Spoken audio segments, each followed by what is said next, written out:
Hello everyone, कैसे हैं आप सभी लोग। होप सारे लोग बढ़िया और शानदार होंगे। तो चलिए, हम लोग बात कर रहे थे about the dissolution of the partnership form. ठीक है, जिसके अंदर हमने लगभग 5 वीडियोस अपलोड कर दी हैं, जिसमें लगभग सारा बेसिक हमारा कवर हो गया है। ठीक है, और एंट्रीज आपको सारी बेसिक वाली बताई गई हैं। कुछ ट्रिकी एंट्रीज हैं जिसको आज की वीडियो में हम लोग करेंगे, और एक वीडियो एंट्रीज के रिगार्डिंग कल और रहेगी। ठीक है, और उसके बाद हमारी जो ऑलमोस्ट एंट्रीज हैं वो कवर अप हो जाती हैं। और बच्चे, मैं आपको पहले ही कह चुका हूँ, डिसोल्यूशन की अगर हम बात करें तो इस चैप्टर में जो सबसे ज्यादा इंपॉर्टेंट हुआ वो एंट्रीज हुई। ठीक है, एंट्रीज के रिगार्डिंग क्वेश्चन आते ही आते हैं एग्जाम में। लगभग पेपर्स में आप देखिएगा, आपको एंट्रीज वाला कॉन्सेप्ट मिलेगा। हालांकि अकाउंट्स बनाने को भी आते हैं यहाँ से, और भी चीजें जो हमने डिस्कस की थी कि रियलाइजेशन अकाउंट है, पार्टनर्स कैपिटल अकाउंट है, लोन अकाउंट है, बैंक अकाउंट है, ये जो बनते हैं dissolution of the partnership form में, वो भी आते हैं। ऐसा नहीं है वो नहीं आते, बट ज्यादा चांसेस होते हैं एंट्रीज के। तो इसलिए प्लीज एंट्रीज बहुत अच्छे से कवर अप करिएगा। ठीक है, तो चलिए आज एक क्वेश्चन, बहुत बेहतरीन क्वेश्चन लेते हैं। तो क्वेश्चन आप अपनी स्क्रीन पर देखिए। क्वेश्चन आपके पास है बच्चे, पास necessary general entries on the resolution of the form in the following cases. Dharam, a partner, was appointed to look after the process of dissolution at a remuneration of rupees 12,000, and he had to bear the dissolution expenses. Dissolution expenses rupees 11,000 were paid by Dharam. ठीक है, एक एक करके बच्चे हम लोग करते हैं इसको। तो हमारा जो पहला जो ट्रांजेक्शन है वो है कि धर्म है एक पार्टनर। ठीक है, धर्म कौन है? एक पार्टनर है। अच्छा, क्या हुआ? इसको अपॉइंट किया गया for dissolution of the firm. Firm को डिसॉल्व करने के लिए इसको अपॉइंट किया गया at a remuneration of rupees 12,000, इसको 12,000 में ठेका दिया गया। ऐसे इसको समझो, एक धर्म है बंदा जिसको 12,000 रुपए में फर्म को डिसॉल्व करवाने के लिए ठेका दे दिया गया। समझते हो आप? मतलब ये काम तुम्हें करना है और आपको हम 12,000 रुपए पे करेंगे, यानी जो 12,000 रुपए पे करने की जिम्मेदारी है वो फर्म की है। तो फर्म की अगर जिम्मेदारी 12,000 पे करने की है तो फर्म अपना रियलाइजेशन अकाउंट डेबिट करेगी बाई 12,000। ठीक है, मैं आपको पहले ही बता चुका हूं, जितनी गारंटी फर्म ने दी है, जितना फर्म ने कहा है मैं आपको पे करूंगा फॉर दिस वर्क, तो वो पूरा का पूरा बर्डन कंपनी का हुआ। तो कंपनी उस अमाउंट से, जितना बर्डन कंपनी ने झेलने को कहा है, उतने अमाउंट के साथ कंपनी खुद को डेबिट करेगी, यानी रियलाइजेशन उसका डेबिट जाएगा। ठीक है, and he had beer the dissolution expenses. He had मतलब हमने, धर्म की बात हो रही है, हमने धर्म को 12,000 में ठेका दिया, और जितने भी खर्चे आएंगे वो चाहे ज्यादा आए चाहे कम आए, वो धर्म की रिस्पॉन्सिबिलिटी है कि वो खर्चों को बियर करेगा। कंपनी सिर्फ 12,000 ही करेगी। फिर लिखा है dissolution expenses of rupees 11,000 were paid by धर्म। 11,000 का खर्चा आता है और वो पेड किसने किया? धर्म ने। भाई धर्म ही करेगा, क्योंकि अल्टीमेटली हमने तो 12,000 की डील कर दी उसके साथ। 12,000 की डील उस बंदे के साथ हो चुकी है। अब वो खर्चा 20 आए, 11 आए, 5 आए, 6 आए, 10 आए, कुछ ना आए, वो धर्म की गारंटी धर्म ही पे करेगा। तो ये जो लाइन है 11,000 की उसने पे किया, ये तुम्हारे लिए बेतु की लाइन है। हमारे लिए सिर्फ इंपॉर्टेंट इतना है कि हमने 12,000 में धर्म को ठेका दिया हुआ है, और धर्म को 12,000 का ठेका देने का मतलब हुआ हमने धर्म को 12,000 रुपए देने हैं। अब अगर देने हैं तो धर्म बना रिसीवर, बना, क्योंकि धर्म भैया रिसीव करेगा कहीं ना कहीं। तो अगर धर्म रिसीव करेगा तो धर्म की इनकम बनी, है ना। धर्म अगर रिसीव करेगा तो धर्म की बच्चे इनकम बनी कि नहीं बनी? तो धर्म की इनकम बनी तो धर्म क्रेडिट जाएगा, और कंपनी का रियलाइजेशन डेबिट जाएगा 12,000 से। क्यों? क्योंकि कंपनी ने कहा है मैं 12,000 दूंगी, कंपनी कह रही है कि 12,000 खर्च करूंगी। तो कंपनी जितना खर्च करने के लिए तैयार रहती है, जितने की बात कंपनी करती है, उतने से उसका रियलाइजेशन अकाउंट डेबिट जाएगा। तो यहाँ पर बच्चे एंट्री होगी पहली वाली आपकी, रियलाइजेशन अकाउंट डेबिट। ठीक है, एंट्री आप लोग करने वाले हैं बच्चे, रियलाइजेशन अकाउंट आप डेबिट करेंगे विथ रुपीज 12,000, एंड टू मिलना किसको है? धर्म को। तो टू धर्म्स कैपिटल अकाउंट। ठीक है, क्योंकि ऑन द स्पॉट तो कंपनी देती नहीं कभी भी, कंपनी हमेशा उसके अकाउंट में उसको क्रेडिट करेगी, और जब भी वो चाहेगा उसको निकाल सकता है या वो विड्रॉ कर सकता है, जो भी मतलब बात रहेगी। तो यहाँ पर इस तरीके से हम लोग इसकी एंट्री करेंगे, और नरेशन हम लोग लिखेंगे being realisation expenses paid to Dharm, या बीइंग रेम्यूनरेशन पेड टू धर्म, ऐसा भी आप लिख सकते हैं। जो भी बात रिलेवेंट हो, मतलब बात जो भी आप लिखें वो रिलेवेंट हो एटलीस्ट। चलिए अगले अगर बात करें, लिखा है कि जय अ पार्टनर, जो बी वाला पॉइंट है, लिखा है कि Jay a partner was appointed to look after the process of dissolution and was allotted a remuneration of rupees 15,000। ठीक है, Jay agreed to bear the dissolution expenses, और actual dissolution expenses 16,000 were paid by Vijay another partner on behalf of Jay. ठीक है, देखें कहानी में क्या twist है ना। क्वेश्चन मैंने पूरा लिखा है, आपको एक बार शो कर दिया। कहानी कहती है कि एक बंदा जय है जिसको कंपनी ने अपॉइंट किया फॉर डिसॉल्विंग द फर्म, कि भाई तू फर्म को डिसॉल्व कर और तेरे को जो रेम्यूनरेशन मिलेगा वो मिलेगा 15,000 रुपये, ये इसको फर्म ने कहा। ठीक है, फर्म ने जय को बोला कि तू फर्म को डिसॉल्व करवा और उसके बदले तेरे को मिलेंगे 15,000 रुपये। तो ठीक है, अगर 15,000 देने के वादा फर्म ने किया है फर्म ने ठेका अगर 15,000 का दिया है तो फर्म अपने रियलाइजेशन अकाउंट को डेबिट करेगी बाई 15,000। ठीक है, आगे क्या ट्विस्ट होता है, एक्चुअल डिसोल्यूशन एक्सपेंसेस आते हैं 16,000 रुपए। अब 20 आए, 16 आए, 25 आए, 2 आए, 1 आए, हमारा उससे कोई लेना देना नहीं हुआ, मतलब हमारा मतलब फर्म का उससे कोई लेना देना नहीं हुआ। ठीक है, तो 16 से हमको कोई मतलब नहीं है। लेकिन आगे क्या कहता है कि was paid by Vijay on behalf of जय। अब देखो यहां पर है कहानी में ट्विस्ट। पहली बात तो जय को हमने वादा किया है, यानी कंपनी ने वादा किया कि 15,000 रुपए पे करेंगे तेरे को। तो करेंगे मतलब क्या हुआ, आप एंट्री करेंगे रियलाइजेशन, जितने का वादा आपने किया होगा या कंपनी ने किया होगा उतने से कंपनी का जो रियलाइजेशन अकाउंट है डेबिट जाएगा बाई 15,000। समझ आया बात समझ में आ रही होगी। ये हम देंगे जय को, तो लिखेंगे टू जयस कैपिटल अकाउंट।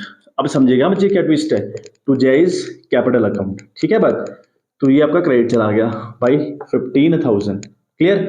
चलिए इसी का हम जो सेकंड वाले का देखो, सेकंड वाले का ए तो ये हो गई, और इसी की बी एंट्री देखें आप, इसी की बी एंट्री हो रही है, इसकी दूसरी एंट्री भी हमको करनी पड़ेगी। क्यों, क्योंकि डिसोल्यूशन का जो खर्चा है वो 16,000 रुपए, हालांकि 16,000 आया या 20 आया, 1 आया, 2 आया, हमारा उससे तो लेना देना था नहीं। लेकिन यहाँ हो क्या गया, यहाँ क्वेश्चन ने क्या कह दिया आगे, was paid by Vijay on behalf of जय, यानी जय के बिहाफ पे। भाई जब 16,000 खर्चा आएगा तो कौन पे करेगा, जय करेगा ना। कंपनी तो 15,000 पे करेगी, कंपनी ने तो ठेका दे दिया 15,000 में। अब जितना भी खर्चा आएगा वो पे कौन करेगा, वो जय करेगा। लेकिन जय के बिहाफ पे किसने पे कर दिया, विजय ने। अब अगर विजय ने पे कर दिया ऑन बिहाफ ऑफ जय, तो कहीं ना कहीं विजय को लौटाएगा ना जय, विजय को जय 16,000 रुपये लौटाएगा ना लौटाएगा। समझ रहे हैं आप बात, खर्चा 16,000 रुपये आता है जिसको पे करने की जिम्मेदारी जय की थी। ठीक है, लेकिन जय के बिहाफ पे विजय ने कर दिए, तो भाई विजय बाद में जय से लेगा नहीं, क्या लेगा ना, उसकी भी एंट्री आप दिखाएंगे। ठीक है, तो जो जय है डेबिट जाएगा। ठीक है, जय इस कैपिटल अकाउंट, क्यों, क्योंकि 16,000 रुपए जय को बाद में वापस करने पड़ेंगे विजय को। तो जय कैपिटल अकाउंट डेबिट गया 16,000 रुपए से, टू जाएगा विजय इस कैपिटल अकाउंट, क्योंकि जो 16,000 रुपए है कहीं ना कहीं विजय की इनकम बनी, और अगर विजय की इनकम बनी या पार्टनर की कभी भी इनकम बनती है तो भैया वो क्रेडिट जाता है। तो यह दोनों एंट्री आपको करनी पड़ेंगी। यहाँ पे आप लिखोगे नरेशन पहली वाले में। ठीक है, being realisation expenses paid to Jai या being remuneration paid to Jai for dissolving the firm, ऐसे लिख सकते हैं। और अगले वाले में लिखेंगे being dissolution expenses paid by Vijay on behalf of Jai. तो इस केस की बच्चे दो एंट्री होंगी। Hope so you have understood. तो ये कहानी बच्चे बहुत इंपॉर्टेंट है।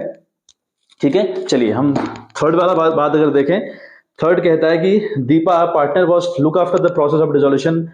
दीपा को अपॉइंट किया गया फर्म को डिसॉल्व करने के लिए। ठीक है, and for this work she was allowed a remuneration of ₹7,000। उसके लिए उसको 7,000 मिलेंगे, किसको, दीपा को। Deepa agree to bear dissolution expenses. अब दीपा ये एग्री करते कि डिसोल्यूशन के खर्चे मैं झेलूंगी। भाई सीधी सी बात है, तुम ही झेलोगे, क्योंकि कंपनी ने तो आपको ठेका दे दिया 7,000 में। तो कंपनी ने ठेका दे दिया 7,000, मेरी लैंग्वेज समझना, कंपनी ने ठेका दे दिया 7,000 में, तो अब खर्चा जितना भी आएगा उसको पे करने की जिम्मेदारी दीपा की है, हमारी नहीं है, मतलब फर्म की नहीं है। और actual dissolution expenses ₹6,000 were paid by were paid from the firms bank account. अब खर्चा असल में आता है 6,000 रुपए, और वो 6,000 भी पे किससे किया गया, फर्म के बैंक अकाउंट से पे किया गया बच्चे।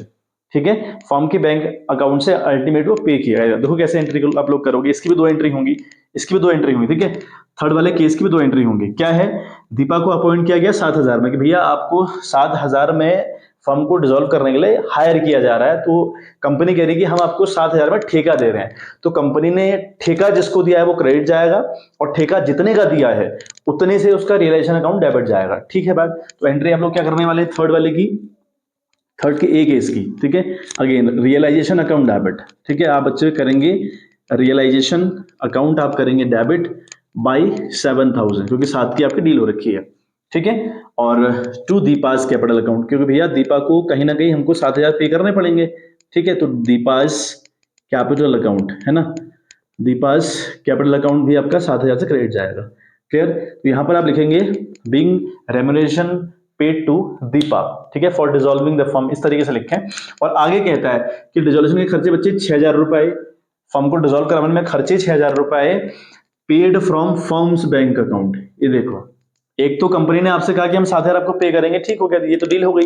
लेकिन बाद में खर्चे 6,000 रुपए आते हैं। अब खर्चे कितने आते हैं हमारा कंसर्न नहीं है, लेकिन एक पॉइंट की बात इसने क्या कही थी, मजेदार बात यहाँ पे इसने कही है, paid from firms bank account, यानी जो 6,000 पे किए गए ना अल्टीमेटली वो फर्म के बैंक अकाउंट से पे किए गए।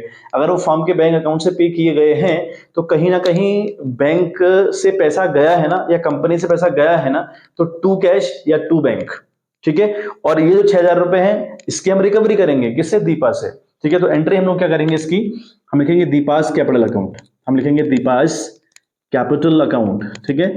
दीपास कैपिटल अकाउंट हम डेबिट करेंगे विथ ₹6,000 टू, हम करेंगे बैंक, या फिर कैश भी कर सकते हैं, टू बैंक अकाउंट। और बैंक अकाउंट इसलिए किया हम लोगों ने क्योंकि हमारा जो 6,000 रुपए है वो कंपनी से गया, कंपनी से गया तो 6,000 रुपए हमारा गया, और इस 6,000 की रिकवरी हम दीपा से करेंगे। हालांकि दीपा को हमने कहा था कि हम तुझे 7,000 पे करेंगे, लेकिन वो हो नहीं पाया, वो कहानी हो नहीं पाई, है ना। 7,000 हमने देना था तो हमने दे दिए भाई, और लेकिन जो 6,000 रुपए पे करने थे वो दीपा की अपनी जिम्मेदारी थी, तो दीपा ने खुद से पे ना करके फर्म से पे करवा लिए। तो ठीक है, फर्म ने पे कर दिया तो फर्म ने अपना बैंक अकाउंट क्रेडिट कर दिया, लेकिन फर्म कहीं ना कहीं 6,000 रुपए आपसे रिकवर भी करेगी, तो इसलिए आपका अकाउंट डेबिट किया गया है, ठीक है। तो ये कहानी रहेगी बच्चे इसमें, ठीक है बच्चे। अब इस एंट्री को अगर आप कंबाइन करना चाहते हो ना, इस एंट्री को अगर आप कंबाइन करना चाहते तो ऐसा भी कर सकते थे। तो एक एंट्री हम फिर कर सकते हैं, रियलाइजेशन अकाउंट आप डेबिट करते 7,000 रुपए से, ठीक है। टू करते बैंक अकाउंट 6,000 रुपए, क्योंकि 6,000 तो आपने पे किए। 7,000 से रियलाइजेशन डेबिट क्यों किया गया? क्योंकि आपने 7,000 का ठेका दिया सामने वाले को, तो इसलिए आपने रियलाइजेशन अकाउंट डेबिट किया 7,000 से, ठीक है। अब आप करते टू बैंक अकाउंट, क्योंकि अल्टीमेटली 6,000 तो आपके यहां से गए ना, तो ठीक है, आप 6,000 रुपए आप पे कर देते, और 1,000 रुपए आपको आप पे करने थे किसको? दीपा को, तो to Deepa's capital account credit करते 1,000 से। ऐसी भी एंट्री हम लोग कर सकते थे। आ रही बात समझ में? क्योंकि हमने 7,000 में डील करी थी उससे, लेकिन 6,000 तो हमने ही पे कर दिया, तो कितना बचा? 21,000 बचा। तो एंट्री ऐसी भी हो सकती है कि realisation account debit 7,000, to bank 6,000, to Deepa's capital 1,000, ऐसा भी हम कर सकते थे बच्चे, ठीक है। कंबाइन भी हम कर सकते हैं, जैसे भी आपको कंफर्ट लगे ऐसे करिएगा। यहाँ पे लिखिएगा पहली वाली में narration being remuneration paid to Deepa for dissolving the firm, और अगले में लिखिएगा realisation expenses were paid by firm's bank account. इस तरीके से आप लिख सकते हैं बच्चे, ठीक है। चलिए चौथी बात हम देखें, चौथी एंट्री में हम देखें बच्चे, मैं आपको फ्लैश करवाता हूं। देखो चौथा यानी जो डी वाला क्वेश्चन है वो कह रहा है कि देव a partner agreed to do the work of dissolution for ₹7,500. He took away stock of the same amount, and as his commission the stock had already been transferred to the realization account. ये हमारी कहानी है बच्चे, ठीक है। देखो क्या है, एक बंदा देव है जिसको कंपनी ने अपॉइंट किया 7,500 में कि भाई आप फर्म को डिसॉल्व करवाओ, you will get 7,500 as a remuneration for that, या एज अ कमीशन। तो उसने क्या किया, उतने ही वैल्यू का उसने स्टॉक ले लिया, उतने ही वैल्यू का उसने स्टॉक ले लिया, 7,500 का उसने स्टॉक ले लिया कंपनी का, जो कि ऑलरेडी ट्रांसफर किया गया था रियलाइजेशन में। अब आपको एक बात बहुत ध्यान से समझनी है, जितनी भी एसेट्स आपकी होती है ना बच्चे, जितनी भी एसेट्स जो ट्रांसफर करने की कंडीशन में होती है, मैंने आपको पहली वीडियो में बताया हुआ है कि कौन कौन सी एसेट्स है जिनको हम ट्रांसफर कर सकते हैं और कौन सी हैं जिनको नहीं कर सकते। लाइकवाइज कौन कौन सी लाइबिलिटीज है जिनको हम ट्रांसफर कर सकते हैं, या कौन कौन सी लाइबिलिटीज नहीं ऐसी हैं जो ट्रांसफर नहीं हो सकती, आपको बताया हुआ है। तो अब क्या है, जितनी भी एसेट्स आपकी ट्रांसफर होती हैं टू द रियलाइजेशन अकाउंट, या जितनी भी लाइबिलिटीज आपकी ट्रांसफर होती हैं टू द रियलाइजेशन अकाउंट, उन सब का नाम कन्वर्ट हो जाता है एक नाम में, दैट इज रियलाइजेशन। आ रही है बात समझ? मतलब आपका स्टॉक नहीं, वो रियलाइजेशन है, आपकी डेटर नहीं है, वो रियलाइजेशन है, ठीक है। ये सब नाम कन्वर्ट हो चुके हैं रियलाइजेशन में। तो जो स्टॉक है वो असल में क्या बन चुका है? रियलाइजेशन बन चुका है। तो अब देव को हमने अपॉइंट किया कि भैया तू 7,500 को देंगे हम लोग, तो हमारी जिम्मेदारी है देव को हम 7,500 पे करेंगे, यानी देव हमारी लाइबिलिटी हुई, ठीक। इस देव ने हमारी ही कंपनी की एक एसेट ले ली, इस देव ने हमारी ही कंपनी की क्या ले ली बच्चे? एसेट ले ली। तो अब यहां पर आपको समझ में आ रहा है कि एक एसेट्स से एक लाइबिलिटी का सेटलमेंट हुआ पड़ा है, एक एसेट्स देके एक लाइबिलिटी का सेटलमेंट हुआ पड़ा है, तो भैया यहां पर एंट्री नहीं होगी। तो फोर्थ वाले केस में आप लिखेंगे नो एंट्री, और ये इंपॉर्टेंट है बच्चे, एग्जाम में आप नो एंट्री करके शो करेंगे, इसकी नो एंट्री होती है, ठीक है। रीजन मैंने आपको दिया हुआ है क्यों नहीं होती, मैंने आपको बेसिक जब वीडियोस आपके पास आई थी बेसिक बातें आपको बताई थी, वहां बताया था कि नो एंट्री वाला कॉन्सेप्ट क्यों चलता है।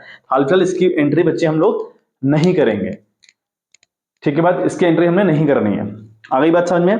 चलिए ई वाला पॉइंट हम देखें, तो ई वाला पॉइंट हमसे कहता है कि Jeev a partner agreed to do the work of dissolution for which he was allowed a commission of ₹10,000। तो जीव को अपॉइंट किया गया और उसको कहा कि तेरे को मिलेंगे 10,000 रुपए। He agreed to bear the dissolution expenses. अब जो डिसॉल्यूशन एक्सपेंसेस हैं वो उसी को बियर करने पड़ेंगे, यानी जीव को बियर करने पड़ेंगे। Actual dissolution expenses paid by जीव वर 12,000, ठीक है। अब जो एक्चुअल जो डिजोल्यूशन खर्चा था 12,000 रुपये, वो पे किसने किया? जीव ने किया, जिसको पे करने की जिम्मेदारी है भी उसी की। लेकिन एक बात इंपॉर्टेंट बात में कही है कि these expenses were paid by Jeev by drawing cash from the bank, ठीक है, ऑफ द फर्म। देखो अभी कहानी में ट्विस्ट समझना, ठीक है, कहानी में ट्विस्ट समझना। यहाँ पे दो एंट्री होने वाली है। देखो क्या ट्विस्ट है। जीव को अपॉइंट किया 10,000 में कि भैया आप हमारी फर्म को डिसॉल्व करवाइए, आपको 10,000 रुपए एज रेम्यूनरेशन मिलेगा। अब जीव कह रहा है कि हाँ ठीक है, और जितने भी डिसोल्यूशन के खर्चे आए उनको बेयर करने के लिए एग्री हुआ जीव। अब मैं आपसे कह रहा हूं कि मैंने आपको ठेका दिया 10,000 में, तो खर्चा जितना भी आएगा, माना अब एक मकान का ठेका देते हो ना, अब देखा होगा अपने अपने आसपास कि बहुत सारे लोग, हम कई बार हम अगले को ठेका दे देते हैं कि भैया तू कर इसको, है ना, एक बंदे को अपॉइंट करते हैं उस पर्टिकुलर वर्क को करने के लिए। अब खर्चा कितना भी आए यार, वो जिम्मेदारी किसकी है? उस बंदे की ना जिसको ठेका दिया गया। मतलब अब जो डिसोल्यूशन के खर्चे आएंगे वो कौन झेलेगा? भाई जीव झेलेगा, क्योंकि जीव को तो मैंने 10,000 बात कर ली ना, जीव को अल्टीमेटली मैं 10,000 पे करूंगा, बाकी खर्चे कितने भी आए, कम आए ज्यादा है, वो जिम्मेदारी किसकी है? जीव की। अच्छा, डिसोल्यूशन एक्सपेंसेस 12,000 रुपए आए जो कि पे किए गए जीव के थ्रू, ठीक है, वो भी अच्छी बात है, जीव ही करेगा, हम थोड़ी करेंगे, हम तो सिर्फ 10,000 पे करेंगे। लेकिन होता क्या है, ये 12,000 पे किए कहां से गए? वर paid by him by drawing cash from the bank. यानी ये 12,000 रुपए पे तो उसने किए, लेकिन खतरनाक बात ये कर दी उसने कि ये 12,000 रुपए उसने फर्म के बैंक अकाउंट से करे, यानी फर्म का पैसा गया। अब जरा देखनी बात, हम अगेन कंबाइंड एंट्री एक हो सकती है, लेकिन मैं आपको दो एंट्री बता रहा हूं और दो के बाद मैं आपको कंबाइंड वर्बली बता दूंगा, आप समझिएगा उस बात को। देखो जीव को 10,000 में ठेका दिया गया, तो ठेका मतलब है आप जितने का ठेका देंगे उतने से आपका रियलाइजेशन अकाउंट डेबिट जाएगा। तो आप लिखेंगे रियलाइजेशन अकाउंट आप करेंगे बच्चे डेबिट विथ ₹10,000। क्लियर है बात? ठीक है। टू, नाम है बंदे का जीव, टू जीव्स कैपिटल अकाउंट, ठीक है, टू जीव्स कैपिटल अकाउंट, ये आपको क्रेडिट जाएगा विथ ₹10,000, क्योंकि ये ठेका आपका था। ये बात हो गई। अब क्या है, जीव ने फर्म के बैंक अकाउंट से 12,000 रुपए निकाल के पे किए हैं, मतलब कंपनी का अल्टीमेटली पैसा गया हुआ है। अब अगर कंपनी का अल्टीमेटली पैसा गया है 12,000 रुपए, तो फर्म का जो बैंक अकाउंट है वो क्रेडिट जाएगा, या फर्म का जो कैश है वो क्रेडिट जाएगा, ठीक है। लेकिन इस 12 की रिकवरी हम करेंगे किससे? हम करेंगे जीव से, हम करेंगे जीव से। तो अगर जीव से रिकवरी होगी तो एंट्री आपकी जाएगी जीव्स कैपिटल अकाउंट डेबिट, ठीक है, जीव्स कैपिटल अकाउंट आप लोग डेबिट करेंगे विथ ₹12,000, ठीक है। और टू करेंगे आप बैंक, क्योंकि अल्टीमेटली आप ही के बैंक अकाउंट से कैश गया हुआ है, तो ये हो जाएगा 12,000 रुपए। अब अगर कंबाइंड एंट्री आप करना चाहते हैं ना बच्चे, तो आप लिखते रियलाइजेशन अकाउंट डेबिट करते हैं आप 10,000 रुपए से, क्योंकि भैया अल्टीमेटली ठेका आपका कितने का है? 10,000 का है कि नहीं है? अब मामला यह है कि यहाँ पर 2,000 रुपए हम रिकवर करते, क्योंकि बंदे ने खर्चा ज्यादा करवा दिया, तो हम लिखते जीव्स कैपिटल अकाउंट डेबिट करते 2,000 रुपए से, रियलाइजेशन अकाउंट डेबिट करते 10,000 रुपए से, और जीव्स कैपिटल अकाउंट डेबिट करते 2,000 से, टू बैंक करते 12,000 से। ऐसी भी एंट्री हो सकती है, ठीक है। तो हालांकि आप अलग अलग करें, अलग अलग ज्यादा अच्छा रहेगा, जब काफी परफेक्शन आपके अंदर आ जाएगा ना, तो ये पॉसिबिलिटीज होती हैं इनको करने की। चलो आखिरी वाला पॉइंट देखें हैं, फॉर ए क्वेश्चन बड़ा इंपॉर्टेंट है, एग्जाम में एक आधा बार आया भी हुआ है, ठीक है, डिट्टो क्वेश्चन आपके एग्जाम में रिपीट हुआ है, कई बार क्वेश्चन देखा गया है एग्जाम में, ठीक है बच्चे। तो आखिरी क्वेश्चन हमारा एफ वाला है, a debtor of ₹8,000 already transfer to realisation account agreed to pay the realisation expenses of 7,800 in full settlement of his account, ठीक है। अब देखो, अब यहाँ पर कहानी क्या है ना बच्चे, एक डेटर है हमारा, एक डेटर है हमारा, ठीक है, और वो डेटर कितने का है हमारा, ठीक है, डेटर हमारा है 8,000 रुपए का। आप जरा देखो, एक डेटर है हमारा 8,000 रुपए का, और ये डेटर कह रहा है कि हम मैं 7,800 रुपए आपका डिसोल्यूशन एक्सपेंसेस पे कर दूंगा और सेटलमेंट कंप्लीट हो गया, इन full settlement of his account लिखा हुआ है ना। एक डेटर है 8,000 रुपए का, डेटर क्या है मेरे लिए? एसेट्स है, और 7,800 जो डिसोल्यूशन की एक्सपेंसेस है वो मेरे लिए क्या है? लाइबिलिटी है कि नहीं है? तो यानी एक एसेट्स ने एक लाइबिलिटी को पैचअप करवाया, मतलब हमने एक एसेट देकर लाइबिलिटी पैचअप करवाई, या एक एसेट्स देकर एक लाइबिलिटी को सेटल आउट करवाया, तो इस केस में बच्चे एंट्री नहीं होती, ठीक है। मैं आपको कई बार कह चुका हूं, अगर आप एक एसेट्स देके किसी लाइबिलिटी को सेटल करवाते हो, या लाइबिलिटी सेटल होती है बाय गिविंग दी एसेट्स, तो आप उस केस की एंट्री नहीं करते, तो इसमें भी आपकी नो एंट्री वाला कॉन्सेप्ट चलेगा। तो यहाँ भी नो एंट्री आई बात समझ में, यहाँ भी आपकी नो एंट्री। एक बार स्क्रीनशॉट आप ले लीजिए बच्चे, ठीक है। कल की वीडियो में एक क्वेश्चन जो काफी इंपॉर्टेंट लगेगा मुझे, बाकी बच्चे देखो कितने ही क्वेश्चन मैं करा दूं उससे कोई फर्क पड़ने वाला नहीं है। आप जब तक खुद प्रैक्टिस नहीं करेंगे ना, मैंने आपको बेसिक जो वीडियोस थी ना, 2 जो वीडियो आपकी स्टार्टिंग वाली है जिनमें बेसिक मैंने आपको बताया है, उसके बाद मैंने कंटिन्यूस आपके लिए वीडियोस लेके आ रहा हूँ कंटिन्यू। तो मतलब 5 पार्ट ऑलरेडी हो चुके हैं, आज ये 6ठा पार्ट हमारा है। तो 6 पार्ट में 2 आप बेसिक लगाइए, तो 4 कंटिन्यू आपकी एंट्रीज के ऊपर कॉन्सेप्ट मैंने सिखा दिए हैं। तो कितनी एंट्री मैं कर लूँ उससे फर्क नहीं पड़ता, बहुत इंपॉर्टेंट है कि आप प्रैक्टिस करो बार बार, ठीक है। आपकी प्रैक्टिस बड़ी इंपॉर्टेंट है। तो चलिए आप प्रैक्टिस करिए। एक आपके पास और आएगी रिगार्डिंग दी जनरल एंट्री, है ना, ऑफ दिस चैप्टर। बाकी हम फिर बात करेंगे how to prepare the realisation account, जो बहुत इंपॉर्टेंट है, उसके ऊपर हम लोग बात करेंगे, ठीक है।